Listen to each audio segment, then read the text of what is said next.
Good morning, welcome back to our channel. আশা করবো তোমরা প্রত্যেকে ভালো আছো, আমরাও ভালো আছি। দেখতেই পেলে আমি টিকিট ফিকিট কেটে নিলাম, আর পেছনে প্রমিও আছে।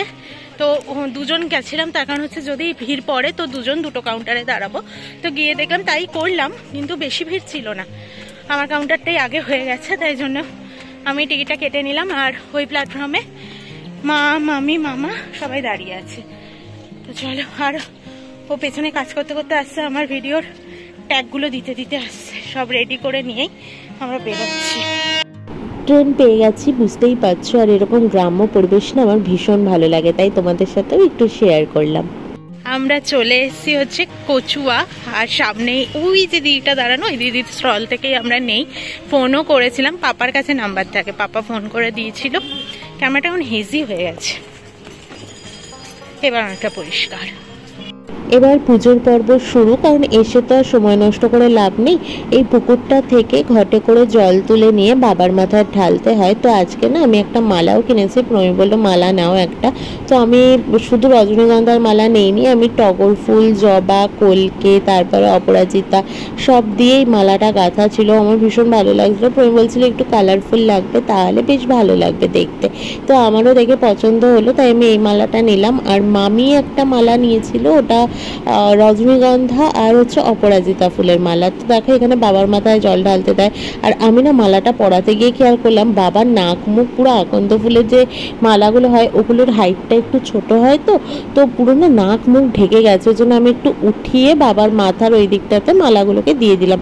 কেমন যেন আমার মনে হচ্ছিল বাবা নিঃশ্বাসই নিতে পারছে না। দেখো মামা, এই যে মামা মালাটা পরিয়েছে, মামাকে আবার আমি বললাম যে একটু ধরবে মালাটা। তো রজনীগন্ধা ছিল না টগর ফুল ছিল, রজনী ছিল। আর মাঝে প্রমি, তারপরে ঢাললো হচ্ছে আমার মা ফটো একদমই তুলতে চায় না, মায়ের ফটো নেই। আর এটা হচ্ছে আমার মামি। তো আমরা না সবাই মিলে সারাটা দিন ভীষণ মজা করেছি। মামনির শরীরটা যেহেতু রিসেন্ট ঠিক হয়েছে, তাই জন্য মামনি আজ যায়নি, কারণ প্রচণ্ড গরম পড়েছে। তো ওই জন্য মামনি আজ যায়নি, আমরাই গেছিলাম। নাহলে মামনি ঠিক থাকলে মামনিও যেত আমাদের সাথে। এবার শুরু হবে হচ্ছে আরতি, শুরু হয়েও গেছে, দেখতে থাকো।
আমাদের পুজো দেওয়া হয়ে গেছে, মহাপ্রসাদ নেওয়া হয়ে গেছে। আর এই মন্দিরটা ছিল বাবার পুরনো মন্দির, আর ওই যে ওটা নতুন মন্দির।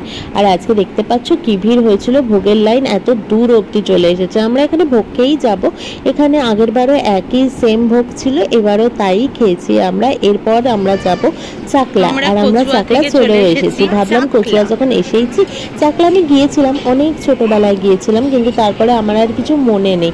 তাই ভাবলাম মামা মামিও আছে যখন, মামিরও খুব ইচ্ছে ছিল, তাই জন্য আমরা চলেই গেলাম। আর আমরা একটু তাড়াহুড়ো করছিলাম বটে, কারণ মামিদের আজকেই আবার ফিরে যাওয়ার ব্যাপার রয়েছে। আর আমার মামা বাড়ি যেহেতু অনেকটা দূর, নবদ্বীপ লাইন, তাই জন্য আমরা একটু তাড়াহুড়ো করছিলাম বটে। মামিরা না বাড়িতে এসে ঢুকেই আর জামা কাপড়ও চেঞ্জ করেনি, ওভাবেই বেরিয়ে চলে গেছে আবার, কারণ বললো বসলে পরে বসে থাকতেই ইচ্ছে করবে।